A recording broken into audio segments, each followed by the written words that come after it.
आपके यहाँ कहा जाता है कि प्रॉपर बैठकर खाने का तरीका अलग है। अब आजकल जो आप लोग देखते हैं ना, वो कबड्डी वाला खाना जो चलता है, लाइन में लगे हुए होते हैं सभी लोग, और उसके बाद में जिस तरह से वो जो परोसने वाला आदमी पहले होता था ना, बैठा के खिलाते थे, ये लीजिए वो लीजिए फलाना लीजिए, फिर उसके बाद में हाथ भी वहीं धुलाए जाएंगे, बर्तन उठाकर लेकर जाएंगे। आप अमेरिका में चले जाइए, किसी के घर में भी जाएंगे, भोजन वोजन होगा ना वहाँ, जिसको इनवाइट किया जाता है, और वहाँ की कल्चर आपको लगेगी। किचन से अपने आप अपनी प्लेट लेकर आओ, अपना जो खाना है अपने आप डालिए और डाल करके खाइए, उसके बाद अपनी प्लेट जाके धोइए और धो करके वहाँ रखिए, और उसके बाद जिसके घर में खाया उसको थैंक्स भी बोलिए, आपने हमको लंच पे बुलाया, डिनर पर बुलाया, अपनी प्लेटें भी साफ करवा ली, बहुत बहुत धन्यवाद। वहाँ का तरीका वही है। तो इसलिए मैं आपको बताना चाहता हूं कि वो जो मैनर सिखाए जाते हैं, बोलना कैसे, बैठना कैसे है, आपको किस तरह बात करनी है, बड़े सामने खड़े हैं तो तुम्हें किस मुद्रा में खड़ा होना है, ये सब संस्कार दिए जाते थे। तो भगवान श्री कृष्ण तो ये कहते हैं कि उद्वेग वाली वाणी बोली जाएगी, उसके बाद भी तुम भड़को नहीं, और तुम भी ऐसी उद्वेग वाली वाणी नहीं बोलना कि किसी को दुख पहुंचे। महाभारत में व्यास ऋषि ने इस पर एक बड़ा सुंदर प्रयोग किया है, वो भी मजा लेके लिखा उन्होंने। वो कहते हैं कि ये जो मुंह है ना, इसमें 32 दांत हैं और इसके बीच में रहती है जीभ। तो एक दांत में दर्द था और वो हिल भी रहा था। अब जीभ तो चंचल बहुत है, वो जा करके उस हिलते हुए दांत को जिसमें दर्द था उसी के पास जाए और जाके हिला के आ जाए। अब थोड़ी देर तक तो वो देखता रहा, उसके बाद उसने जो है सब दांतों से कहा कि ये बहुत तंग कर रही है। तो सबने मिलके दंता वदंती जिव्ये तुम दशा में किम करिष्यसि। व्यास ऋषि ने बड़े सुंदर ढंग से लिखा, सारे दांत मिल करके बोले कि ये छेड़खानी बंद करो, इस बेचारे को दर्द हो रहा है। तो थोड़ी देर तक तो चुप बैठी रही, थोड़ी देर के बाद में फिर गए, फिर हिला के आ गए। अब सारे दांतों ने मिलके उसको डांटा कि ये तुम बार बार क्यों जाती। बोले हालचाल पूछने गई थी, थोड़ा सा भी कहीं कुछ अटक जाए ना, जीभ बार बार वहीं उसी को छेड़ती है। तो अब की बार सारे दांत मिलकर के बोले कि तुम हमें पहचानते हो, हम 32 और क्या क्या काम करते हैं, कोई कुचलने का काम, कोई काटने का, किसी के पास भाले जैसा काम है, किसी के पास आरे जैसा काम है, किसी के पास कुचलने वाला मूसल वाला काम है, हम सारे 32 हैं। और जो पीछे की तरफ बुजुर्ग है ना, वो दाढ़, बोले उनको ज़्यादा समझदार मत समझना, सारा तो चबाने का काम वही करते हैं, बाकी तो बाहर वाले तो ऐसे दिखाने का ही काम करते हैं, तो हमको मत छेड़ देना। दंता वदंती जिव्ये तुम दशा में किम करिष्यसि। सब मिलकर के तुम्हें काटे तो तू क्या करेगी। अब जीभ भी कोई कमजोर नहीं थी। बोले एकम में वचो वच में यूयम पतिष्यथ, कि मेरे साथ में झगड़ा मत मोल ले लेना। इस दुनिया में जितने भी झगड़े हुए हैं वो सारे मेरे ही कारण हुए हैं, सारी आग मैंने ही लगाई है दुनिया में। एक ही कोई वाक्य बोलूंगी, 32 के 32 बाहर हो जाओगे। तो क्या समझ में आया। मान दिलाएगी जीभ और अपमान दिलाएगी जीभ। गद्दी पर बैठाएगी भी जीभ और गद्दी से उतारेगी भी जीभ। नौकरी दिलाएगी भी यही और नौकरी छीनेगी भी यही। कमाल की बात तो ये, बड़े बड़े स्कॉलर्स जो है वो ये बात कहते हैं कि सर्टिफिकेट से नौकरी मिलेगी, व्यवहार से जाएगी। गलत व्यवहार कर दिया, नौकरी गई। और टिकेगी व्यवहार अगर आपका अच्छा है वही टिकाएगा, हरकत ऐसी मत कर देना।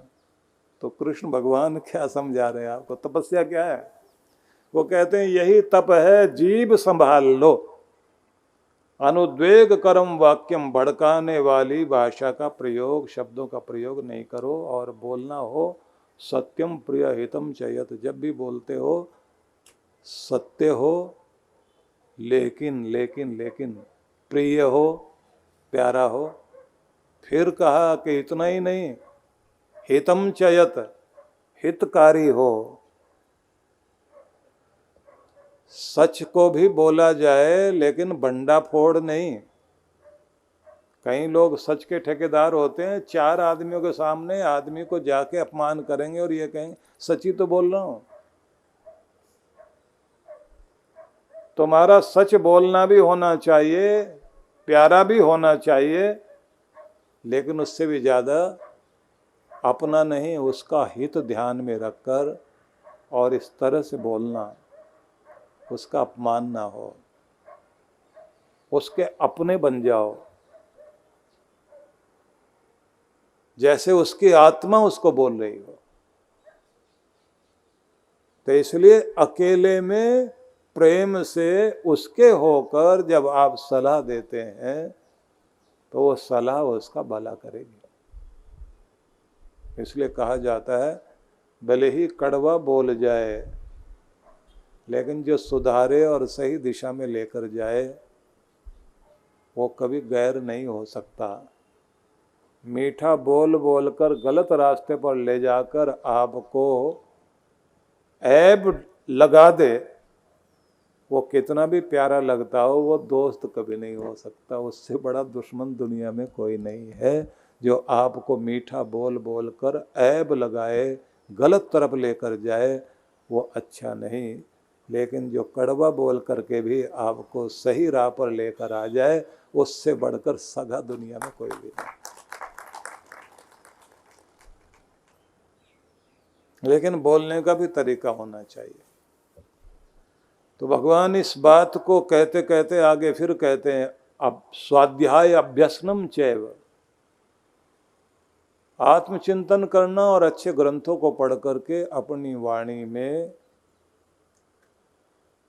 पवित्र ज्ञान को या ऊंचे ज्ञान को बसा लेना। वाण्ये का समलं करोति पुरुषम या संस्कृता धार्यते, मनुष्य को उसकी वाणी अलंकृत करती है। केयूरान विभूषयन्ति पुरुषम हारान चंद्रोज्ज्वला, अच्छे अच्छे आभूषण पहनने से भी बढ़िया टिप टॉप होकर कपड़े पहनकर भी चले जाओ, उससे तुम्हारी सजावट नहीं है। तुम्हारी सजावट तुम्हारी वाणी है। तुम्हारे बोलने से ही पता लग जाएगा तुम्हारे खून का और तुम्हारे खानदान का। इसलिए कुछ ऐसा बोलने वाले बनो कि तुम्हारे बोलने से तुम्हारा सम्मान बढ़ने लग जाए। इसको तप कहा भगवान ने। दिल में उतरो, दिल से ना उतरो। ऐसा बोलना कि दिल में बस जाओ, दिल में उतर जाओ, दिल से ना उतरो। तो ये सब के साथ में उन्होंने कहा है आत्मचिंतन करना, अच्छे ग्रंथों को पढ़ना, अच्छे ग्रंथों के साथ अपनी वाणी को सजा करके रखना। और ध्यान रखिए, संसार भर की लड़ाइयों के पीछे अगर उस समय बोलते समय कड़वे शब्द ना बोले जाते, कर्ण ने जो बड़ी सभा में बोला था, द्रौपदी ने जो दुर्योधन के अपमान के लिए बोला था,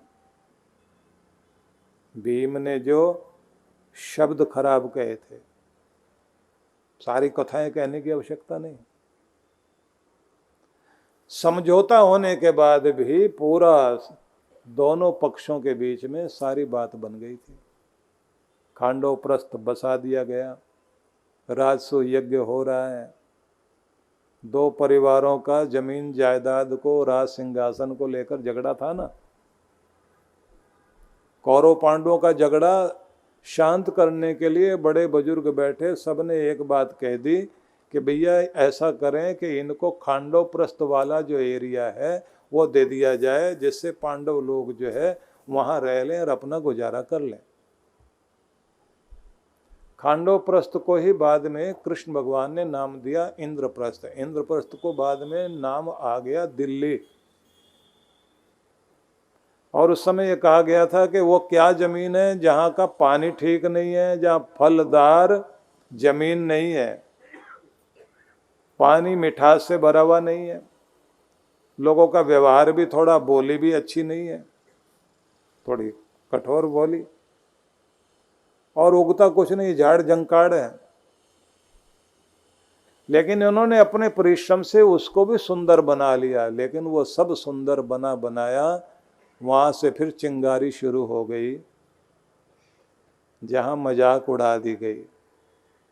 एक तो उनको नीचा दिखाया गया, देखो हमारा ऐश्वर्य, तुमने दिया था जंगल, हमने क्या बना दिया।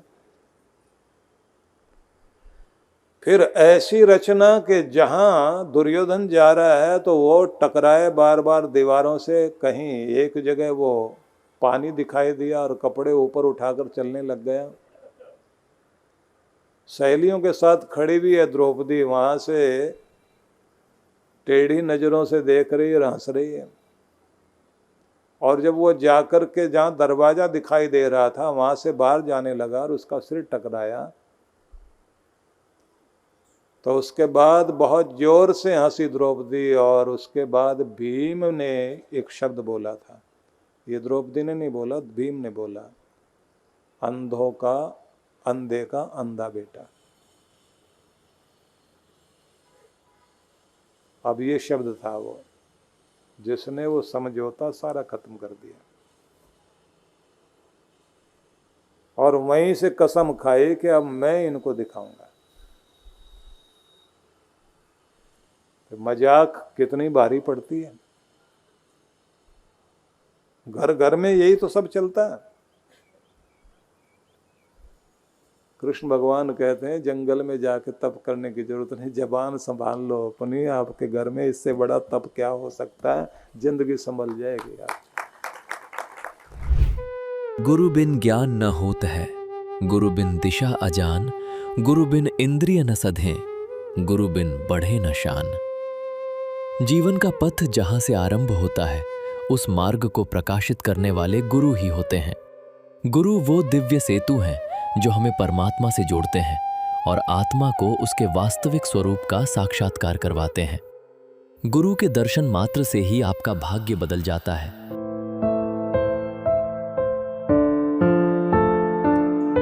और यदि गुरु की मेहर भरी नजर आप पर पड़ गई तो आपका कल्याण निश्चित है। परम पूज्य सद्गुरुदेव श्री सुधांशु जी महाराज एवं डॉक्टर अर्चिका दीदी जी के पावन सानिध्य में 25 से 29 जुलाई 2026 गुरु पूर्णिमा महोत्सव बड़े ही हर्षोल्लास के साथ आयोजित किया जा रहा है। मान्यता है कि गुरु पूर्णिमा के अवसर पर गुरु की विशेष कृपा प्राप्त करने का श्रेष्ठ अवसर होता है। इन दिनों ध्यान और साधना में लीन होकर साधक अपने गुरु मंत्र को जागृत करता है और आध्यात्मिक उन्नति की ओर अग्रसर होता है। आइए गुरु की विशेष कृपा प्राप्ति के लिए जुड़े हमारे साथ। कार्यक्रम की रूपरेखा, दिनांक 25 से 29 जुलाई 2026। शुभारंभ 25 जुलाई सायं 5 बजे से सत्संग। 26 एवं 27 जुलाई प्रातः 8 बजे से 10 बजे गुरु कृपा साधना। सायं 5 बजे से गीता पर विशेष सत्संग। 28 जुलाई प्रातः 8 बजे से गुरु मंत्र दीक्षा। प्रातः 9 बजे से दिव्य शक्तिपात क्रिया। सायं 5 बजे से गीता पर विशेष सत्संग। 29 जुलाई प्रातः 8 बजे से मुख्य गुरु पूर्णिमा महोत्सव। स्थान आनंद धाम आश्रम, बक्करवाला, नई दिल्ली 11000415। आयोजक विश्व जागृति मिशन। गुरु मंत्र सिद्धि साधना के लिए संपर्क करें